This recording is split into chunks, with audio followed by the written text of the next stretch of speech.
The last thing Evelyn Carter did before she walked out of her own life was take off her watch. It was a Patek Philippe steel case, cream dial, the kind of watch that doesn't announce itself unless you already know what you're looking at. She'd worn it every day for 11 years, since the morning she'd closed her first seven-figure deal in a conference room on the 42nd floor of a glass tower in Chicago. Back then she'd been 25, her hair still down, her hands still shaking under the table where no one could see them. The watch had been a gift to herself.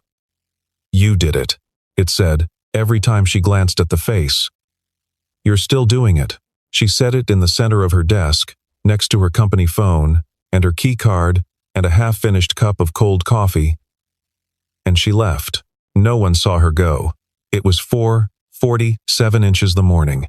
3 days earlier, a folder had landed on her desk. Not an email, a physical folder. Left by someone who knew she swept her devices for traces, but couldn't sweep her own office for paper. Inside were 12 pages of internal communications between her CFO, Marcus Briggs, and a private equity group called Horizon Meridian Partners. The dates went back 14 months. The language was careful, the way language always is when people are doing something they know they shouldn't, but the intent was clear. Marcus had been quietly building the case for a hostile sale of Northgate Solutions, her company, the company she'd started in a 2-bedroom apartment at 23, to a firm that would strip its assets, dissolve its culture, and shed roughly 60% of its workforce within 18 months of acquisition. The votes were nearly there. The board meeting was in 11 days. Evelyn had sat with those 12 pages for a long time. Then she'd done something that surprised even herself. She'd put them back in the folder, set the folder in her desk drawer, and walked to the window of her corner office to watch the city below. She had options. She could fight. She'd fought before, had the scar tissue across every relationship she'd ever had to prove it. She could lawyer up, call favors, schedule emergency sessions with the board members she knew were still loyal. She could leak Marcus's correspondence to the right journalist and watch the whole thing collapse in a news cycle. But something else was happening inside her chest, something she hadn't felt in a long time. Doubt. Not about the fight, about herself. She'd built Northgate on the premise that she understood people what they needed, what they feared, what they'd sacrifice to feel safe. It was the same premise her entire business philosophy ran on. And yet Marcus had been sitting across from her at the executive table for 4 years, eating her trust like a slow poison, and she'd had no idea. Which meant either she was wrong about people, or she had stopped looking at them. She wasn't sure which one was worse.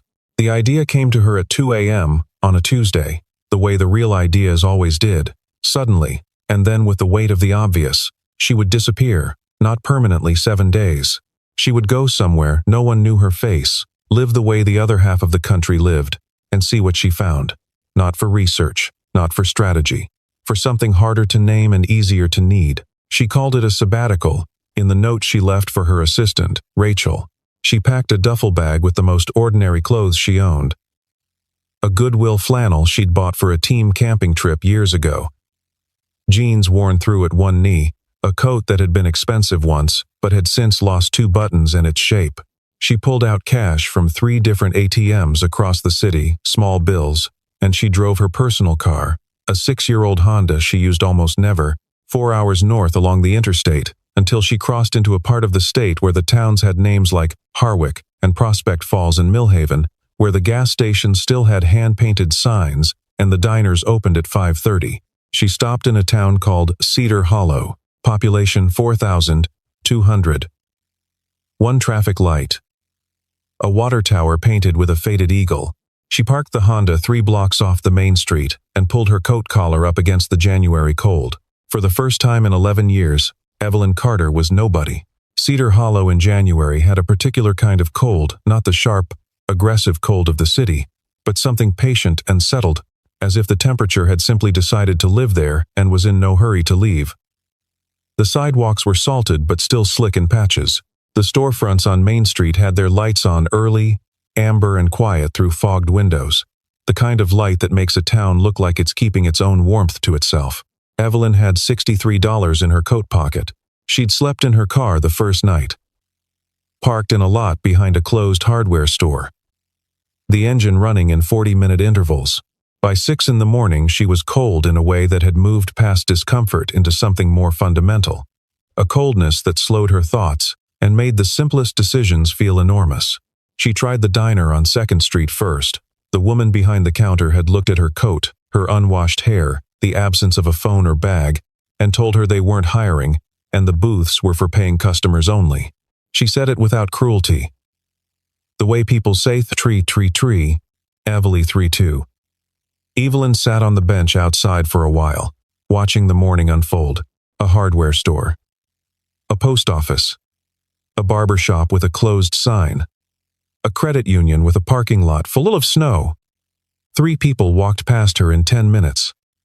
And all 3 found reasons to look elsewhere. She'd expected this. She'd told herself she'd expected it. What she hadn't expected was how quickly it settled into her body, not as indignation, which would have been manageable, but as something closer to transparency, as if she were becoming less visible in real time, as if the absence of her watch and her company card and her corner office had removed some essential frequency she'd been broadcasting on her entire adult life, and now she simply wasn't registering. She found the bakery by following the smell. It was on a side street off Main, in a building that might have been a barbershop once, or a dry cleaner. The signage was modest, the paint on the window trim peeling in long strips that curled away from the wood like old wallpaper.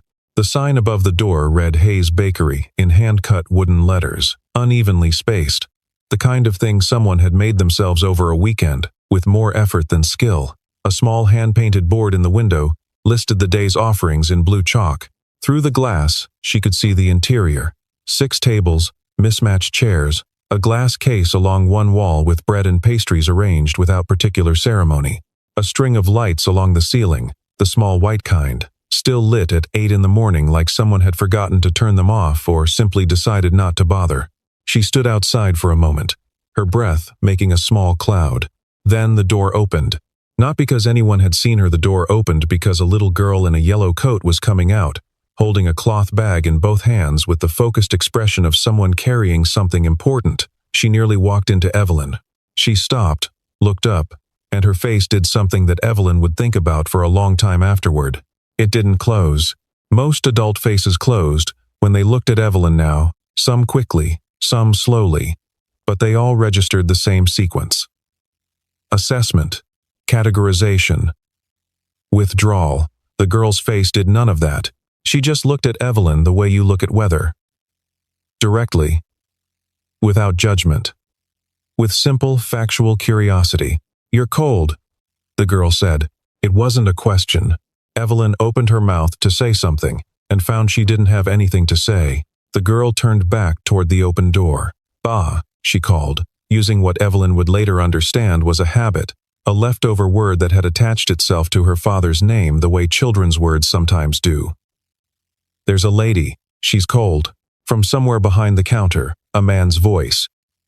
"Bring her in, Lily." The girl Lily looked at Evelyn with the expression of someone who has just been given official authorization. She held the door open with her small shoulder, both hands still on the cloth bag, and waited. Evelyn walked inside. The man behind the counter was somewhere in his mid-30s, broad through the shoulders, with flour on his forearms, and the particular tiredness of someone who had been awake for several hours before the rest of the world. He had dark hair that needed cutting, and the kind of face that didn't try to be anything, not warm, not cold, just present, the way a house is present. His name was Daniel Hayes. He didn't ask her name. He didn't look at her coat for longer than a second. He reached under the counter and set a bread roll on a small plate, dense, seeded, still faintly warm from the morning's first batch, and then turned to fill a paper cup from the coffee carafe on the back counter. He put it in front of her. Then he moved away to wipe down the far end of the counter, giving her the space to eat without an audience. No calculation, no performance of generosity, just bread and coffee, and a turning away that was its own kind of courtesy. Evelyn sat down on the chair nearest the counter, a wooden chair with a slightly uneven leg that rocked when she shifted her weight, one of those small imperfections that furniture absorbs over years of use. She wrapped her hands around the paper cup and felt the heat move through her palms and up into her wrists. She ate. She couldn't remember the last time she had eaten something and tasted only the thing itself. No meeting to think about, no call scheduled for after, No decision sitting on the back of her mind like a weight. Just bread. Just the texture of it. The density. The slight pull of the crust. Lily sat down across from her, having completed whatever errand the cloth bag was for, and set her elbows on the table with the comfortable presumption of a child who considers most spaces her own. "Do you have a house?" Lily asked. Lily. Her father's voice. From somewhere behind the glass case. Not sharp, just a single note of redirection. Lily looked in his direction, then back at Evelyn, and revised her question with the nimble tact of a 6-year-old. "Do you like bread?"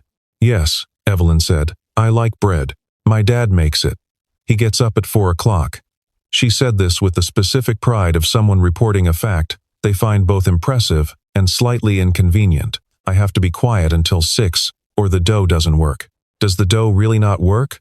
Or does he just need the quiet?" Lily considered this with genuine seriousness. "Both," she said finally. Evelyn almost smiled. She wasn't sure when she'd last done that, without trying. She stayed for 2 hours. She didn't mean to. There was nowhere she needed to be, that was the whole point, but she kept finding reasons not to leave. The warmth, the bread, the lights along the ceiling, the steady presence of Daniel moving behind the counter with the unhurried competence of someone who has done the same work long enough to stop fighting it. When she finally stood to go, she reached for the $3 she had loose in her pocket. Daniel looked at the bills on the counter, and then looked at her with the expression of someone deciding something. "Keep it," he said. The coffee's from yesterday's pot anyway." He picked up a cloth and turned away, closing the subject. She stood there for a second, the money still in her hand, not sure what to do with the feeling that had just arrived in her chest, something unfamiliar, something that pressed at the back of her throat in a way that wasn't quite grief and wasn't quite gratitude, but was somewhere in the territory between them. She put the money back in her pocket and walked out into the cold. She came back the next morning. Over the next 4 days, Evelyn built a picture of Daniel Hayes the way you build a picture of weather. By paying attention to what's constant. He woke at 4. She knew this because she was awake herself by 5, having found, on the second night, a room above the Millhaven Motor Lodge for $38 a room with one window, a radiator that worked when it felt like it, and a view of the parking lot. She'd started walking to the bakery before 6, arriving when the first trays were coming out of the back oven, and Daniel would hand her a coffee without turning around fully, as if her arrival had become a scheduled event in the bakery's morning. He worked until 3 in the afternoon, when a part-time girl named Brianna came in and took the afternoon shift. Lily was in school until 3:15. And on the days Brianna was late, Daniel would drive the 4 blocks to collect her himself, leaving the open sign turned outward, and trusting the town's general sense of decency not to rob him. The town apparently honored this trust. In the evenings, he fixed things. This wasn't metaphorical. In the back of the bakery, behind the storage shelves, he had a workbench that held 3 or 4 projects at any given time. A lawnmower someone had brought in, a ceiling fan missing its mounting hardware, a portable generator with an electrical problem Evelyn could hear him diagnosing through the wall in a low, patient monologue, as if talking to the machine. He'd put up a small handwritten notice in the bakery window. "Small repairs. Fair rates. Ask inside." The notice had been there long enough to fade. She asked Brianna about it one afternoon. "He used to be an engineer," Brianna said, refilling the coffee without being asked. She was 22, local, the kind of young woman who had decided that being useful was its own form of power. Structural was with a firm in Pittsburgh before his wife got sick. He moved back here to be closer to her family. Then, Brianna looked at the window. He just stayed. He stayed and opened a bakery. He stayed and opened whatever Lily needed. She was 2. Brianna shrugged in the particular way of people who've accepted a thing without entirely stopping to wonder at it. Bakery made sense. She could be here. He didn't have to hire someone to watch her. Evelyn sat with this information the way she sat with financial data, turning it, looking for what it implied. An engineer. Structural work, which meant systems thinking, load distribution, the elegant mathematics of how things hold together under pressure. And he'd walked away from all of it to make bread at 4 in the morning in a town of 4,000 people because his daughter needed to be somewhere she could see him. She watched him with Lily that evening, staying later than she usually did on the pretext of finishing a second cup of coffee. Lily had homework spread across the corner table. Addition worksheets, a reading exercise, a drawing assignment that seemed to involve copying pictures of different types of clouds.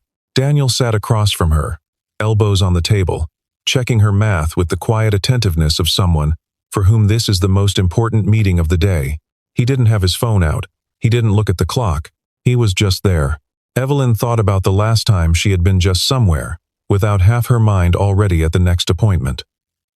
She couldn't identify a specific occasion. It had been years. Lily's drawings were pinned along the back wall of the bakery, on a length of string, a gallery in no particular order, spanning what looked like 2 or 3 years. Animals, houses, stick figures at various scales. In the center, in a frame made of popsicle sticks painted yellow, was a drawing of 2 people, a tall one and a small one, standing in front of a building Evelyn recognized as the bakery. The tall one had an apron. The small one had a crown. Under the drawing, in the irregular capital letters of a child who has recently learned to write, U.S. Evelyn stood in front of it for a long time. She didn't plan to test him, but the habits of a decade don't vanish because you've changed your coat, and Evelyn Carter had spent 11 years in an environment where everyone wanted something, where generosity was usually the preamble to an ask, where the kindness of strangers was almost always conditional on what the strangers thought you could eventually do for them. So she tested him. The first time, she dropped a folded $20 bill near the counter and walked away slowly, leaving plenty of time for him to see it, pocket it, and say nothing. She was at the door when she heard his voice. "You dropped something." She turned. He was holding out the bill with the expression of a man who hasn't considered any other course of action. She told him it wasn't hers. He looked at her for a moment. "Are you sure?" "Positive." He put it in the small clay pot near the register that held a collection of small items, a button, a hair tie, a crumpled receipt apparently the bakery's lost and found. He went back to the counter. The second test was smaller. She asked, one morning, whether she could earn the coffee and the bread, sweep the floor, clean the tables, whatever needed doing. He looked at her. "You don't have to do that." "I want to. I know." He handed her a coffee. "But you don't owe me anything. You can just come in." She stayed with that sentence for the rest of the day. "You don't owe me anything." She couldn't remember the last time someone had said that to her and meant it. In her world, every favor had a denominator. Every act of goodwill was an investment, deferred. The people who gave most freely were often the most careful to make sure you knew what you owed them. The third test wasn't planned at all. It was a Thursday, late morning. The bakery had a handful of customers, a retired couple who came every day for rye bread. A younger woman with a sleeping baby in a carrier, 2 men in work jackets, who were having a disagreement about something involving a truck. Evelyn was at her usual table with her coffee when the door opened and a man in a good coat walked in. She recognized the type immediately. She'd grown up around men like this, and then spent 20 years being one of them. The particular ease of someone who has always found the world accommodating, who interprets courtesy as deference and silence as agreement. He looked at the display case, looked at Daniel, and then his eyes moved across the room and landed on Evelyn. Whatever he saw, the worn coat, the 2-day hair, the paper cup assembled into a conclusion in approximately 3 seconds. "Is she bothering you?" he said to Daniel, tilting his head in Evelyn's direction. The room went quiet, in the specific way rooms go quiet when someone has said something that crosses a line everyone else was carefully staying on the right side of. Daniel looked at the man. He didn't say anything for a moment, didn't get hot, didn't perform indignation. He just reached into the case and placed a second roll on Evelyn's table. He set it down with the same unhurried care he set down everything. Then he looked at the man again. "What can I get you?" he said. It was, Evelyn thought, the most elegant thing she had ever seen.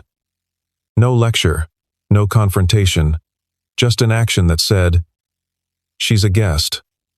Now what can I get you?" The man bought a loaf of sourdough, didn't look at Evelyn again, and left. Lily, who had been sitting in the back doing homework, appeared in the doorway with her pencil still in hand and looked at her father with an expression of 8-year-old assessment. "That man was rude," she said. Sometimes people are rude, Daniel said. What do? You put another roll on the table. He looked at her.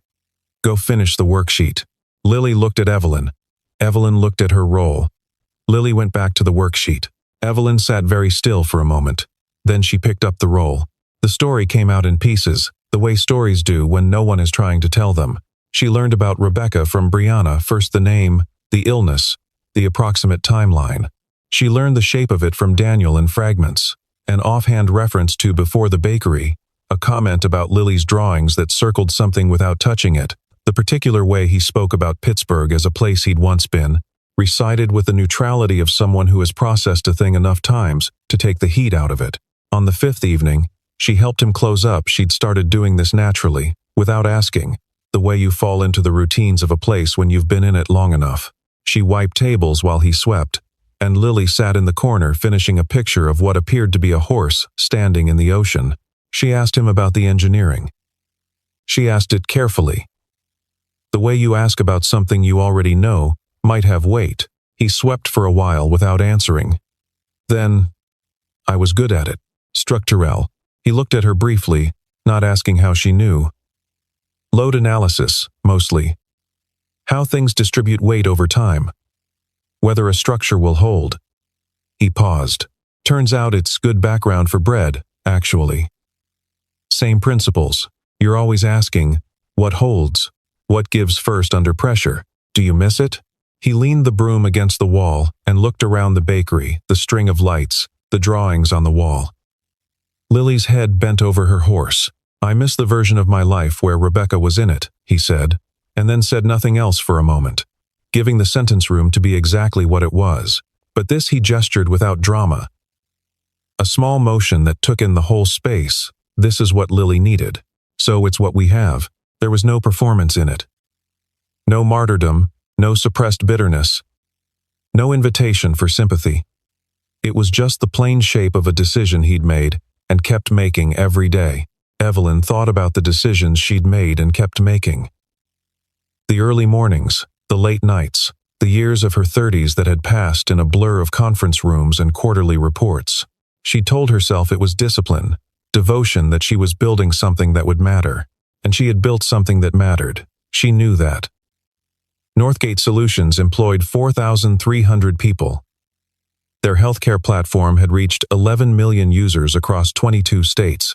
The company had real purpose, real impact, but she'd been so afraid of losing it that she'd stopped being able to see it clearly. And in her fear, she'd stopped looking at the people around her the way Daniel looked at things, with that structural engineer's eye, asking what holds, what gives first, and had instead been managing surfaces, performing certainty, moving through a world of people she no longer truly read.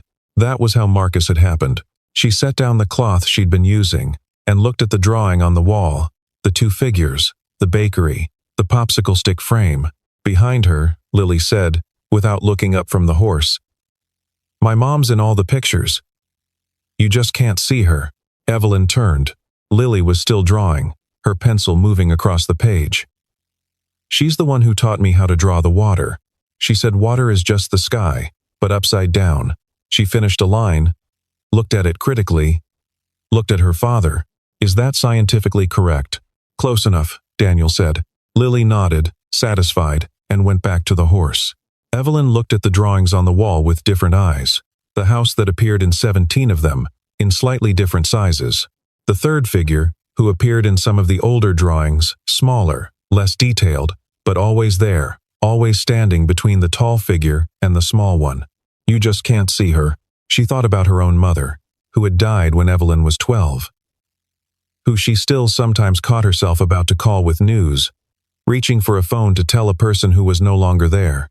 How you carry people in the architecture of your days, long after they're gone. How the structure holds even when the load shifts. She didn't say any of this. She just folded the cloth and put it on the counter. On the 6th morning, Rachel found her. Evelyn heard the car first, a rental, dark blue, with the slightly aggressive haste of city driving on a street designed for smaller speeds. She was coming around the corner from the motor lodge when it pulled up beside her.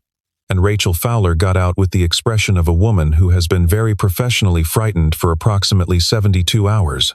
Rachel had been her assistant for 6 years.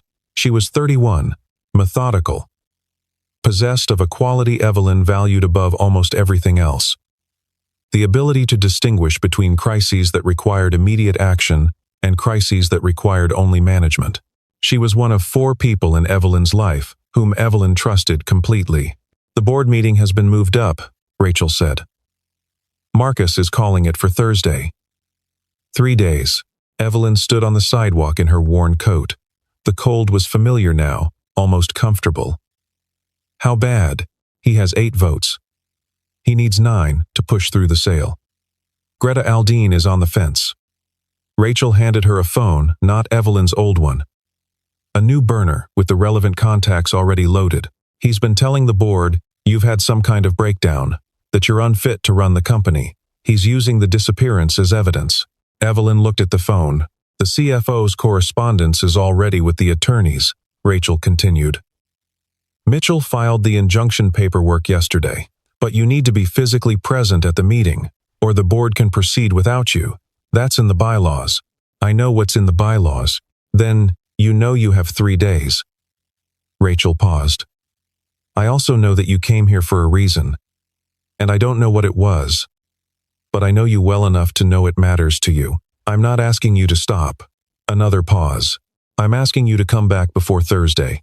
Evelyn looked down the street. In the distance, she could see the window of the bakery. The lights still on, the blue chalkboard visible from here, the slight figure of Lily through the glass, already at her corner table. "Give me tonight," Evelyn said. Rachel looked at her for a long moment. "Tonight," she agreed, got back in the car, and drove away. Evelyn went to the bakery. She didn't say anything to Daniel about it at first. She helped with the morning rush. She'd been doing this informally for days. Just being useful where she could, not asking for anything in return. Around 11, when the bakery emptied out, he poured 2 coffees and set one in front of her with the ease of someone who no longer needs to frame an invitation. "You're leaving tomorrow," he said. It wasn't a question. She looked at him. "How did you know? You've had a phone in your pocket all morning." "Yesterday, you didn't." She looked down at her coat pocket, then back at him. "I'm not what I looked like when I got here." "I know." "You knew?" He wrapped both hands around his cup. "Not specifically." But he looked at the window. People who are actually homeless don't come every morning and sit for 2 hours like they're waiting for something. People who are lost are looking for something. You weren't lost. He looked at her. You were hiding. She thought about denying it. "Yes." "Okay." He drank his coffee. "That's all? Just okay? You didn't take anything from me. You didn't take anything from Lily." He set the cup down. "What you were doing here is your business." She stared at him. She had spent 11 years in a world where information was leverage, where what you knew about a person was a resource to be managed. She had become so accustomed to that world that she'd forgotten there were people who genuinely didn't want to use what they knew. That evening, Lily spiked a fever. It came on fast, the way fevers do with small children. She was fine at 4 o'clock, slightly warm at 5, and by 6, she was on the sofa in the back room, with a blanket pulled to her chin and the look of a person who has been betrayed by their own body. Daniel moved with calm efficiency. Thermometer, ibuprofen, cool cloth for the forehead, the specific voice he used with Lily when she was scared, which was neither artificially cheerful nor falsely serious but simply present, anchored, designed to convey that this was temporary, and he was still here. Evelyn stood in the doorway of the back room, uncertain. "You can come in," Lily said, with the authority of the sick. She came in. She sat in the chair across from the sofa, and for the next 3 hours she was simply there, handing Daniel things when he needed them, talking to Lily in the quiet way the fever seemed to prefer, answering questions about the city, about where clouds came from, about whether horses could actually stand in the ocean, or whether that was too deep, with the straightforward honesty of someone who has temporarily stopped performing. Lily fell asleep around 9. Daniel sat back in his chair and exhaled. "Does this happen often?" Evelyn asked. 3 or 4 times a year. Always the same, fast in, fast out. She'll be fine tomorrow. The back room of the bakery, after hours, was a different place than the front. Quieter, smaller, with the lingering warmth of the ovens and the scent of bread baked in before sunrise. On the shelf above the workbench, next to a stack of repair manuals and a coil of electrical wire, there was a photograph in a wooden frame, a woman in a yellow dress, laughing at something outside the frame, one hand raised against what looked like a summer afternoon. Young, dark-haired, mid-motion. Evelyn looked at it. Daniel followed her gaze. "She would have liked you," he said. Evelyn wasn't sure what to do with that. "She liked people who were trying to figure something out," he added. She said, "You could always tell." Said the ones who were still asking questions were the interesting ones. What were you asking questions about? When you met her, he thought about it. Whether it was possible to be a good engineer and a good person at the same time. Whether the work had to come first, or if it could come second and still be worth anything. What did she say? She said the question itself was the answer. That bad engineers and bad people never thought to ask it. Evelyn sat with this for a while. Outside, the town had gone to the particular quiet of a small place after 10 o'clock, no traffic, wind moving through the street, a dog barking 2 blocks over. She thought about her company, about the 4,300 people who came to work every morning without knowing their company was 3 days from being sold out from under them, about Marcus, who had looked her in the eye for 4 years and seen her trust as a liability to exploit. She thought about what she would do differently. Not tactically, she already knew the tactics. She thought about what she would do differently as a person who ran a company. Whether it was possible to maintain the kind of attention Daniel maintained. That structural engineers care for how things held, without losing the speed and drive that had built the company in the first place. Whether she could be both things. Whether she'd been stupid to stop trying. Lily stirred on the sofa, muttered something about the horse, and went back to sleep. Evelyn stood quietly. She looked at the photograph on the shelf, and at Daniel's face as he looked at his daughter, and at the drawings on the wall visible through the doorway, the 2 figures, the bakery, the popsicle stick frame. Oos. She picked up her coat. "I have to go back," she said. Daniel nodded. "I know. I'm not." She stopped. Started again. "I don't know how to say thank you for something like this." "You don't need to say anything." "Daniel." He looked at her. "The questions you were asking when you met her. I think I stopped asking them somewhere around year 7. She put her coat on. "I'm going to start again." He held her gaze for a moment. "Good," he said, simply. She left through the back. She walked into the Northgate boardroom on Thursday morning at 8:59 in the clothes she'd worn to Cedar Hollow, the flannel, the worn jeans, the buttonless coat. Rachel, standing at the door with the expression of someone who has prepared for approximately 40 contingencies, looked at the clothes and made no comment. This was one of the things Evelyn valued most about her. The boardroom was glass-walled. A design decision Evelyn had made herself years ago because she believed in transparency. Right now, she thought it was a terrible decision because Marcus Briggs, sitting at the far end of the table in a suit that cost more than some of her employees made in a month, could see her coming from 30 feet away, and his face went through several expressions before settling into something careful. 9 board members, 2 attorneys, a court reporter, CFO, COO, and 3 VPs in the chairs along the wall. Evelyn sat at her end of the table. "You'll forgive the clothes," she said. "I've been doing field research." Marcus opened his mouth. "Before you say anything," Evelyn said, "I want to tell you something about structural engineering." Silence. Load analysis is the process of understanding how a structure distributes weight over time. The thing about structures, and I mean buildings, but I also mean companies, organizations, anything humans build together, is that they don't fail all at once. They fail at the point of greatest hidden stress. The place where the load has been accumulating and nobody's been looking. She set a folder on the table. Not the folder from 3 weeks ago. A new one, thicker. Assembled by Mitchell and his team over the past 48 hours.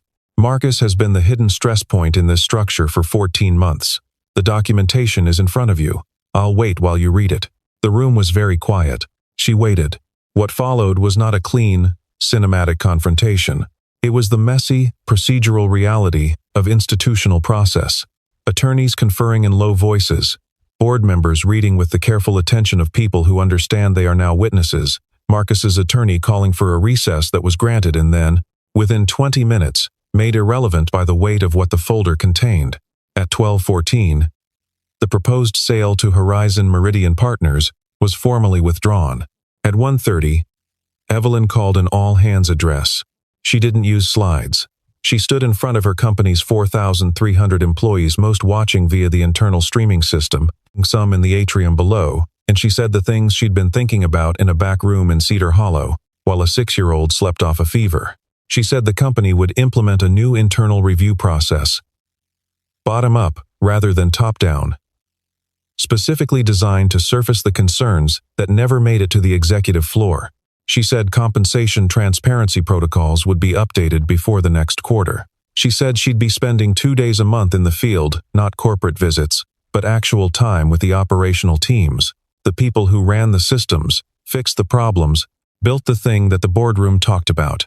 She didn't say, "Because I met a man who woke up at 4 in the morning and made bread and was the most structurally sound person I'd ever encountered." She didn't say, "Because a 6-year-old asked if I had a house and held the door open for me, and I haven't been the same since." She didn't say any of the true things, because the true things belonged to Cedar Hollow. And Cedar Hollow was not a story she was going to tell in a boardroom. She said, "I owe this company honesty. I owe you all a better version of how we run this place. And I'm going to start today." Then she thanked them and walked off the platform and found Rachel waiting at the door with a coffee. "Well," Rachel said. "Yes," Evelyn said. They stood in the hallway and drank their coffees. 6 weeks later, on a Saturday in early March, Evelyn drove back to Cedar Hollow. She drove her own car, the Honda. Still 6 years old, still slightly unreliable in cold weather. She wore her own clothes, not the flannel and the worn coat. Those were in a bag on the back seat, laundered and folded. Something she'd decided, without quite deciding it. The town looked different in early March, or she looked at it differently. The snow had thinned to patches in the shadowed spots. The street salt had left white lines along the gutters. And there was something tentative in the air. The first negotiation between winter and what comes after. Hayes Bakery had its lights on. She parked and sat in the car for a moment, which was a thing she'd never done before. She had always moved directly from decision to action. Had always treated hesitation as a character flaw, but she sat in the car and looked at the lit window and let herself feel the particular mixture of things that were in her chest, none of which she had a clean word for. Then she got out. The bell over the door made the same sound it had made the first time. The smell was the same bread and coffee, and the faint sweetness of the morning's first batch. The lights along the ceiling were still on. Lily looked up from the corner table. Her face did the same thing it had done the first time. It opened. "You came back," she said. "I came back." Lily looked at her father behind the counter, then back at Evelyn. Then made the kind of rapid internal recalculation visible only on the faces of children who are deciding something matters. She slid off her chair, came across the room, and put her arms around Evelyn's waist in a hug that was brief and total and unreserved. Evelyn put her hand on the back of Lily's head and felt the particular silence of something arriving that you didn't know you'd been waiting for. Daniel looked at her from behind the counter. He didn't say anything for a moment. Then, "I'll put a fresh pot on." She sat at the table next to Lily's, the table with the uneven chair leg, the one she'd sat at the first morning, and Lily climbed back into her own chair and picked up her pencil and went back to what she was drawing, with the easy familiarity of someone resuming a conversation that had only been briefly interrupted. "What are you working on?" Evelyn asked. Lily turned the paper around. A drawing of the bakery exterior, careful for a 6-year-old, the windows in the right places, the hand-cut sign above the door. 3 figures out front, the tall one in an apron, the small one with a crown, a third one, new, taller than the small one, shorter than the tall one, with long hair. "Is that me?" Evelyn asked. Lily looked at the drawing critically. "Your hair is longer in real life." "I'll fix it." She picked up the pencil. Daniel set a coffee on the table without being asked. He looked at the drawing, and then at Evelyn, and something moved across his face, not a smile exactly. Something quieter. Something that lives behind a smile. "You look different," he said. I feel different. Good different or hard different? She thought about Marcus, about the boardroom, about the 100 decisions waiting for her on Monday morning, about Greta Aldine, who had ultimately voted with her, and the 2 VPs she'd already begun rebuilding trust with, and the internal review process that was harder to implement than to announce and was going to require things of her she wasn't sure she could consistently deliver. Both, she said. He nodded. That's the right answer. He went back to the counter. The morning unfolded the way Cedar Hollow mornings did. Slowly. With purpose. Without ceremony. The retired couple came in for their rye bread. A young man she didn't recognize ordered a sourdough loaf and stood reading the blue chalkboard for a long time, with the expression of someone making a serious decision about pastry. Brianna arrived 10 minutes late and left her coat on the wrong hook, and nobody said anything about it. Evelyn drank her coffee and watched, and didn't think about the Monday after next. The board call scheduled for the first week of April. The implementation review she owed the operations team by end of month. She just sat in the chair with the uneven leg and let the morning be what it was. Around 10, she took out the bag from her car. She set it on the counter. Daniel looked at it. What's this? The coat, the flannel. She paused.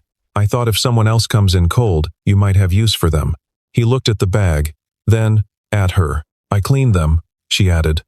They're in good shape. He nodded once. He took the bag and put it on the shelf under the counter, the shelf where he kept the lost and found clay pot and a spare set of keys and the things the town had left behind over the years.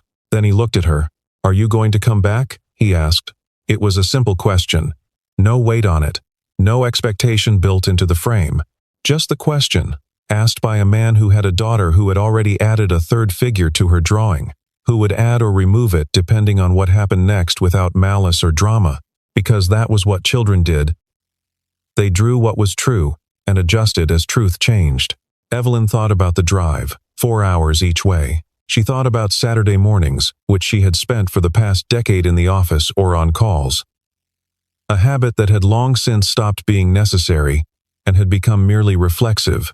She thought about the uneven chair leg and the bread, and the quiet competence of a man who'd turned his grief into flower and light. Yes, she said. He turned back to the counter. Lily didn't look up from her drawing, but she made a small, satisfied sound, the kind a person makes when a puzzle piece fits. Evelyn picked up her coffee. Outside, the early March sky had shifted from gray to something lighter, not blue yet, but moving. The kind of sky a town like Cedar Hollow probably had a word for. Something local and untranslatable. Something you'd only know if you'd been there long enough to watch the season turn. She stayed until noon. She came back the following Saturday, and the one after that, the chair with the uneven leg was still there. It always rocked when you shifted your weight. You learned to sit still, which was, Lily once explained very seriously, the whole point of a chair like that. It teaches you to stay, she said.